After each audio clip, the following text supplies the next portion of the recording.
Let's talk about your nighttime habits. Nighttime habits. Many people, they go to bed and then they literally worry the whole night. Just worry. And not the good kind of worrying, but the kind of worrying that makes you feel hopeless.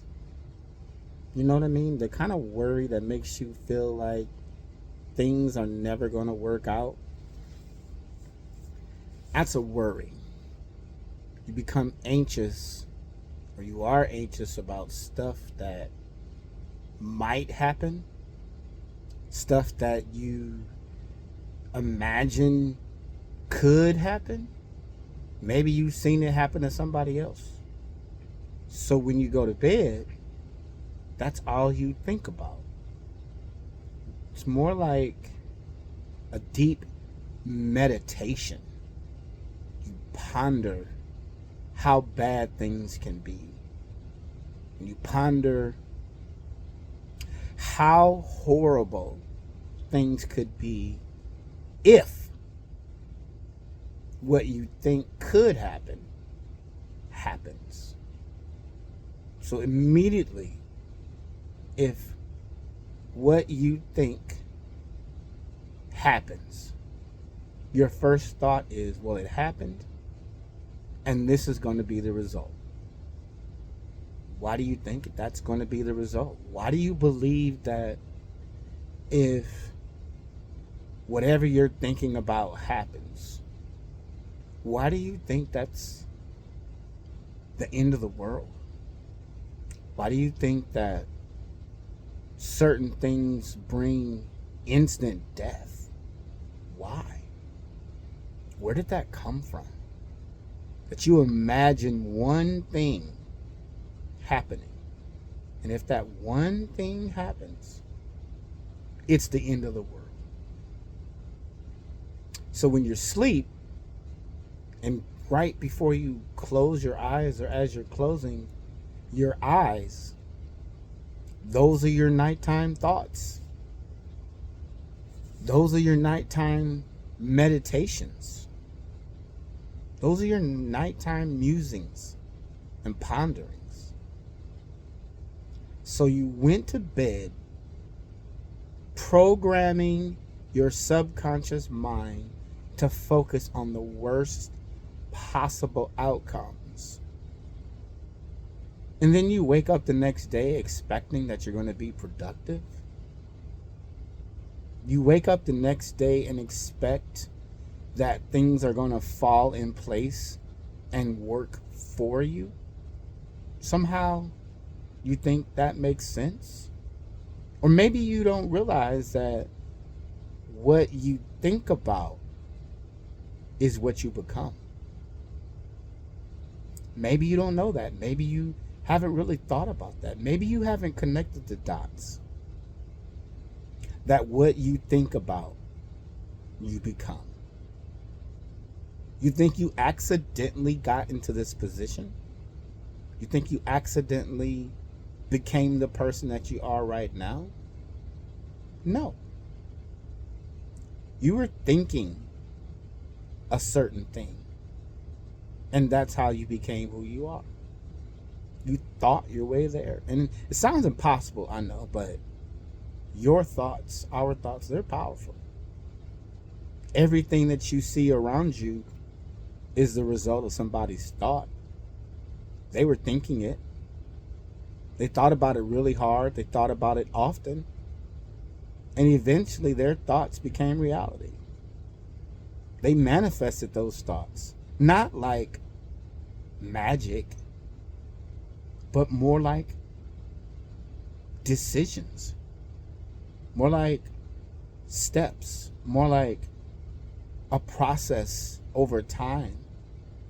A series of decisions. A series of the same connected thoughts. And then you became. We all became who we are. Now, that's not to say that you had situations that you didn't think about, or that you didn't expect, or that you had no control over. You found yourself in specific situations, but those situations don't control your thoughts. And that's the biggest thing. One of the biggest things is, just because your body is in a situation doesn't mean your mind has to be in that same situation. And it doesn't mean that because you're in a situation that you have to judge that situation. It just because you're physically in a place doesn't mean that you have to be thinking about that place. You know, we do it all the time. We zone out. We zone out. You ever been at church and zoned out? You ever been with your mom at the grocery store, your dad, and zoned out? You ever been in the car with somebody and you zoned out? Maybe you sat with your girlfriend or your boyfriend, and they're sitting there talking to you and you zoned out. You somewhere else. Yeah, you're somewhere else. And that place that you went, it makes you feel better than being in your current situation or circumstance. So you can feel better even in the midst of being in a situation that doesn't feel good. So if you want to be more productive, you have to have more productive thoughts. And that's a challenge, because many people have weighted themselves down with heavy, horrendous thoughts that are almost, impossible to bear. Carrying heavy, negative thoughts, that's a lot of work. So you're probably tired of carrying those thoughts. So it's time for a shift. It's time for a thought exchange. Why don't you work on exchanging the thoughts for new thoughts? Changing your thoughts for new thoughts. You can do that. Just like if you buy something from the store and you don't like it, you can go back to the store with your receipt. Sometimes you don't even have to have a receipt. Find you the thing that you want, walk back to the customer service desk and be like, hey, I don't want this. I want another one. I want to exchange this item for something that I really want. I thought I was going to like it, but I got it home and it sucks. You can do your thoughts the same way. You can be like, yeah, I don't like thinking about my ex all the time and how she broke up with me. And I don't like thinking about my dog that passed away. I don't like thinking about my children and the fact that I don't have custody. All those thoughts that maybe you might have. And you can let those thoughts go and exchange them for new thoughts. The thing is, do you have the ability, or have you decided what thoughts you do want? Let's start there. So you know what you don't want, but let's forget that and let's put a list of what thoughts you do want. What do you want? And how bad do you want it? How strong is that desire for that thing that you say you desire? How strong is it? How heavy is it? How much does it weigh? If you were to weigh it and assign a number to it, would it weigh more than the things that you don't want? If the thing that you want does not weigh more than the things that you want, if it doesn't weigh more than the things that you don't want, you're not going to get the thing you want because it doesn't weigh enough. It doesn't weigh enough. It's not important enough. So when the thing that you don't want comes up, you're immediately going to give into that thought about the thing that you don't want, and then you're going to just keep attracting it. It's going to stay because you keep thinking about the thing that you don't want. Even if you say you don't want it, you keep thinking about it. So because you're thinking about it, you have attention on it, you have focus on it. So that's what you're going to get. And having the things that you don't want is going to make you less productive. It's going to drain your energy, it's going to pull you down.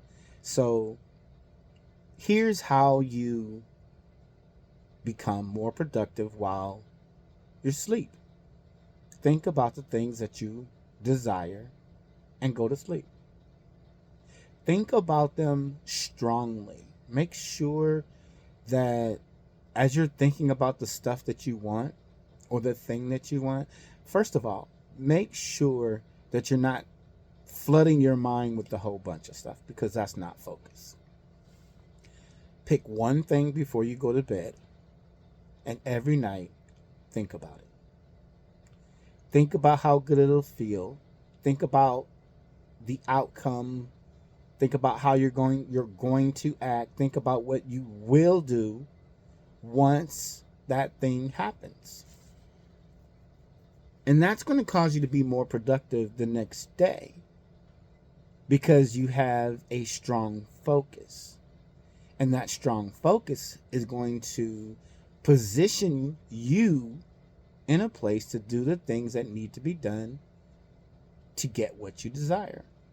More productivity in a certain area. More productive, not just in a general sense, but more productive as you get closer to the thing that you desire. And that's really the productivity, is you getting closer and closer to the thing that you want.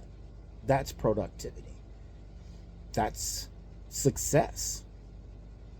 So I want you to keep this in your mind, and how important it is to think about what you're thinking about, and making sure that what you're thinking about is in line and focused on the thing that you really desire. Keep that in the front of your mind, not in the back of your mind, and it'll cause you to be more productive. All right. So thanks for watching this video. Make sure that you like and subscribe. I'm the Clarity Doctor. I'm going to sleep because I got a lot of productivity to achieve. All right. Night.